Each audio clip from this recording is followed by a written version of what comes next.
Dès 21 h, des rues désertes et une ville à l'arrêt.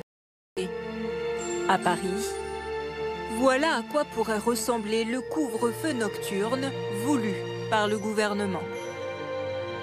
Mais qui est concerné par cette mesure? Ce couvre-feu s'établira de 21 h à 6 h du matin. Cela signifie qu'à 21 h, chacun devra être chez soi et que, sauf exception, tous les lieux, commerces ou services publics recevant du public seront fermés. 20 millions de personnes sont concernées pour 4 semaines minimum. Un tour de vis pour les habitants des métropoles placées en zone d'alerte maximale. Paris et les 7 autres départements d'Île-de-France, mais aussi Rouen, Lille, Lyon, Saint-Étienne, Grenoble, Toulouse, Montpellier et Aix-Marseille. Un couvre-feu appliqué à l'espace public, mais le gouvernement espère limiter les interactions dans la sphère privée. Existe-t-il des exceptions à cette mesure? Comme pendant le confinement, certains déplacements resteront autorisés. Pour des raisons de santé, pour aller à l'hôpital ou aller acheter des médicaments dans une pharmacie de garde, par exemple. Pour des raisons professionnelles, si vous travaillez de nuit ou que vos horaires de travail ne vous permettent pas d'être chez vous à 21 h. Si vous devez vous rendre auprès d'un proche en situation de dépendance, pour sortir votre animal de compagnie près de chez vous. Des motifs qui signent le retour de l'attestation de déplacement dérogatoire, en version papier imprimée ou rédigée à la main, ou en version numérique sur le smartphone. Pour les salariés ou employés, il faut aussi se munir d'un justificatif de l'employeur et si vous en possédez une, de la carte professionnelle.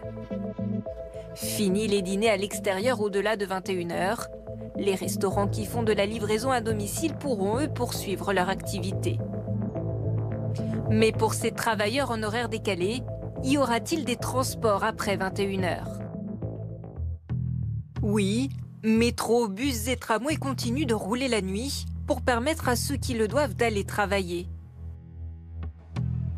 Pas de restrictions non plus pour les déplacements entre régions. La SNCF l'assure, tous les trains circulent comme prévu.